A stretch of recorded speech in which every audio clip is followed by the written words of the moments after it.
Hello students, हम लोग आज पढ़ने वाले हैं क्लास 10th न्यूमेरिकल्स।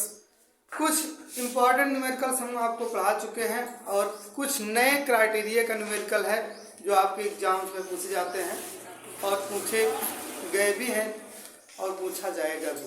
ठीक, तो इसको बहुत ही आसानी से आप लोग समझिएगा और हालांकि बहुत ही आसान वे में हम आपको समझाने वाले हैं। कोई प्रॉब्लम्स नहीं होगी, बस आप अंत तक बने रहिएगा, अच्छे से कंसंट्रेशन से समझिएगा। क्लास में शरीर और दिमाग दोनों को लेकर के बैठिएगा। केवल शरीर आपका क्लास में रहता है, दिमाग कहीं और रहता है। ठीक, इसलिए समझ में नहीं आता। तो आइए स्टार्ट करते हैं। सबसे पहले कौन सा क्वेश्चन हम लोग पढ़ने वाले हैं। ठीक, तो एक क्वेश्चन है, यदि y के सापेक्ष किसी पारदर्शी द्रव का अपवर्तनांक 1.25 है तथा कांच का अपवर्तनांक 1.5 है, तो द्रव के सापेक्ष कांच के अपवर्तनांक की गणना कीजिए। ये भैया यूपी 2016 में आया हुआ है। यूपी 2016 में आया हुआ है, सॉरी यूपी 2013 में आया हुआ है। ठीक, तो आइए इसको सॉल्व करते हैं। सबसे पहले क्या क्या चीजें दे रखा है उसको लिखते हैं। कहा यदि y के सापेक्ष किसी पारदर्शी द्रव, y के सापेक्ष पारदर्शी द्रव, मान लेते हैं हम पारदर्शी क्या है, द्रव है। द्रव को अंग्रेजी में बोलते हैं लिक्विड। तो फार्मूले में शॉर्ट फॉर्म हम यल लेके चलेंगे। क्या लेके चलेंगे? स्मॉल यल। देखिए क्या कर रहा है, y के सापेक्ष जो चीजें दी रखी है उसको लिख लेते हैं। ठीक, y के सापेक्ष पारदर्शी द्रव का अपवर्तनांक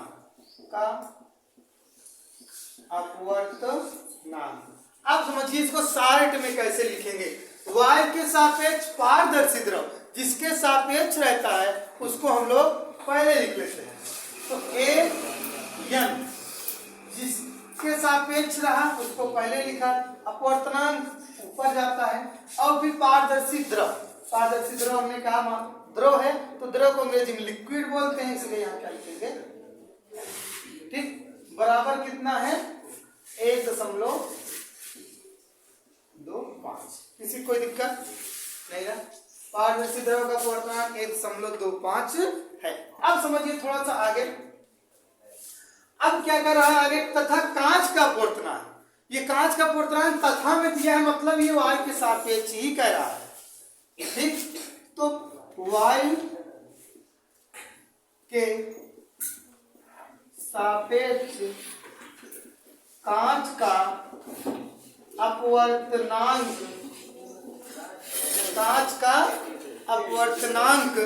कितना दे रखा है भैया, पहले शॉर्ट में इसको लिखिए।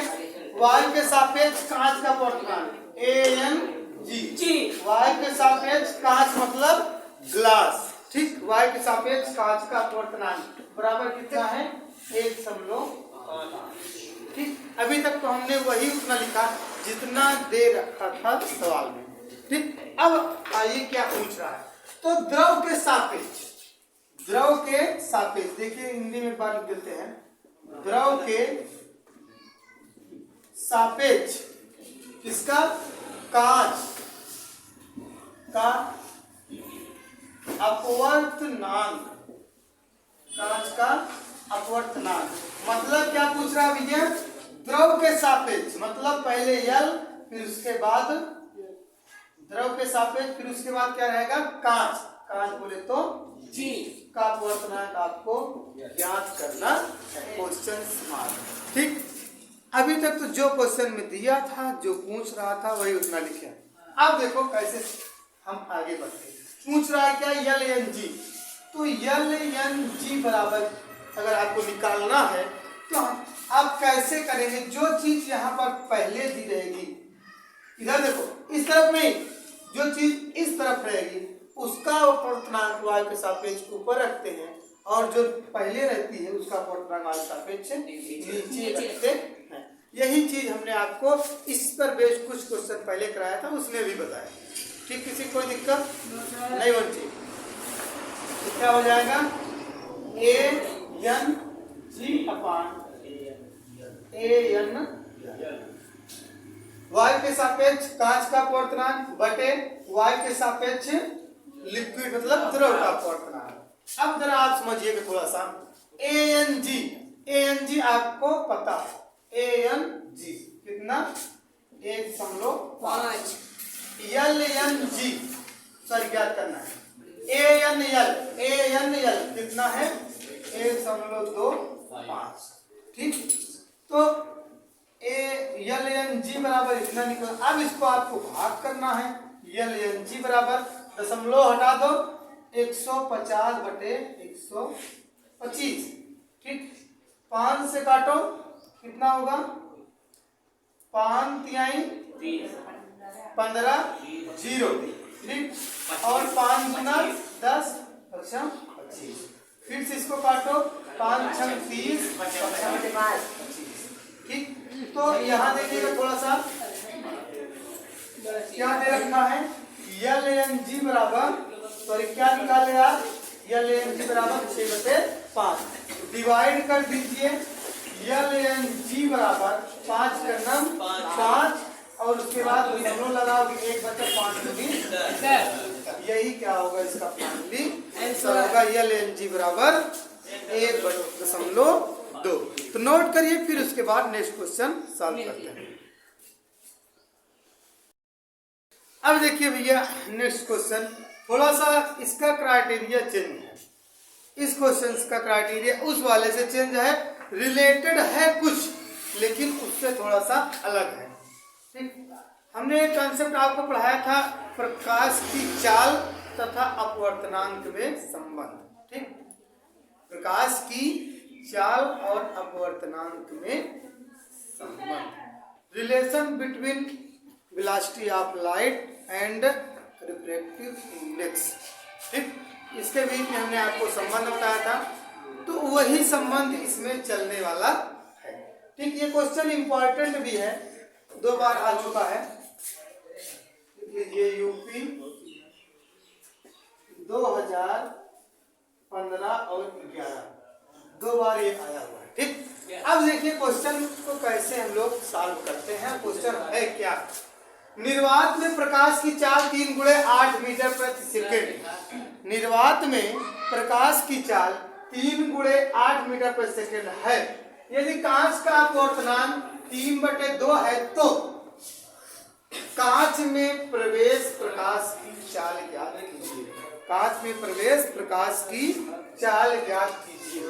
प्रकाश की चाल ज्ञात कीजिए। ठीक, अब थोड़ा सा अगर आप वो अलग फार्मूला अप्लाई करते हैं जैसे हमने अभी इसके पहले आपको सिखाया, उस तरीके से लगाएंगे तो क्वेश्चन नहीं है। हमने बताया आपको कौन सा इसमें फार्मूला अप्लाई करेंगे। अपवर्तनांक बराबर फार्मूला हमने आपको बताया था, अपवर्तनांक बराबर माध्यम में प्रकाश की चाल बटे वायु में प्रकाश की चाल। देखिएगा थोड़ा सा, वायु या निर्वात में प्रकाश की चाल दोनों चल सकता है। क्योंकि दिया गया है, पहले इसको लिख लो, निर्वात में प्रकाश की चाल बराबर 3 × 10⁸ मीटर प्रति सेकेंड। ठीक, मीटर प्रति सेकेंड। अब देखो और क्या दिया है, कांच का अपवर्तनांक। कांच का अपवर्तनांक, कांच का अपवर्तनांक बराबर 3/2। ठीक, और आपको पूछ क्या रहा है, कांच में प्रवेश प्रकाश की चाल।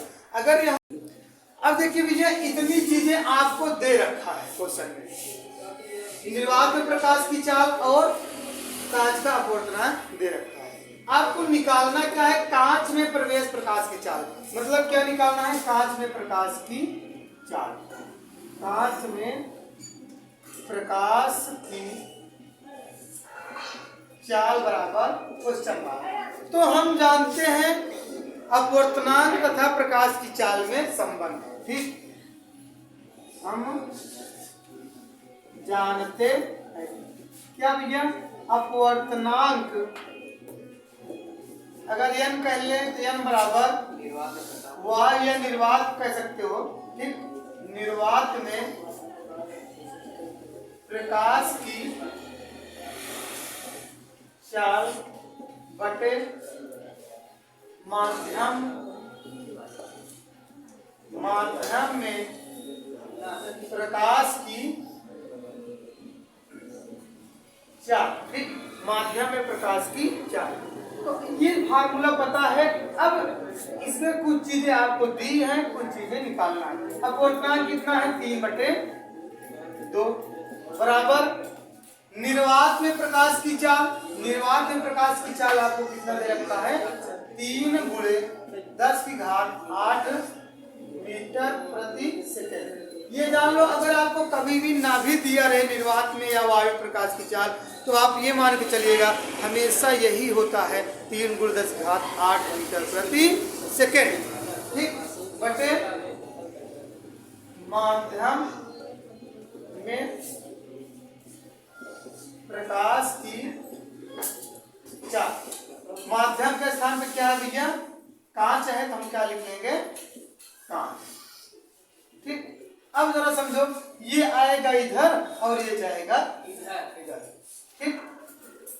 तो क्या हो जाएगा, कांच में प्रकाश की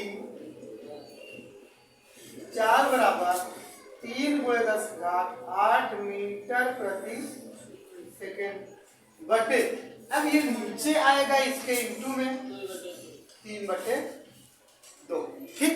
अब 3/2 पलटेंगे तो 2 जाएगा ऊपर। अब इधर देखिएगा, कांच में प्रकाश की चाल बराबर, कांच में प्रकाश की चाल बराबर 3 × 10⁸ मीटर प्रति सेकेंड, 3 × 10⁸ मीटर प्रति सेकेंड, ठीक। अब 3 × 10⁸ मीटर प्रति सेकेंड हो गया। अब इसके बाद क्या है आपका 3/2 नीचे, तो ये 3/2 जो पलटेंगे तो क्या हो जाएगा, 2 ऊपर जाएगा, 3 नीचे आएगा, ठीक। इधर देखिए, थोड़ा सा आपको दिख नहीं रहा हो, क्लियर हम फिर से लिख देते हैं। कांच में प्रकाश की चाल, कांच में प्रकाश की चाल बराबर 3 × 10⁸ मीटर प्रति सेकेंड, ठीक। 3 × 10⁸ मीटर प्रति सेकेंड। और इधर आपका 3/2 पलटेगा तो 2 ऊपर जाएगा और 3 नीचे रहेगा। तो कहने का मतलब क्या हो जाएगा, आपका 2 नीचे आ जाएगा और गुणे में आपका 3 आ जाएगा। देखिए, सॉरी 3 नीचे हो जाएगा, ऊपर क्या हो जाएगा 2। थोड़ा सा स्पेस कम बना। कांच में प्रकाश की चाल बराबर, ठीक, गुणे 2। इधर देखो कुछ नहीं किया, जब 3/2 को पलटे तो 2 ऊपर गया और 3 नीचे ही है। अब 3 कैंसिल हो जाएगा। कांच में प्रकाश की चाल बराबर 2 × 10⁸ मीटर प्रति सेकेंड, यही फाइनली, ठीक। तो नोट करिए, फिर इसके बाद हम लोग कुछ और भी क्वेश्चन करते हैं।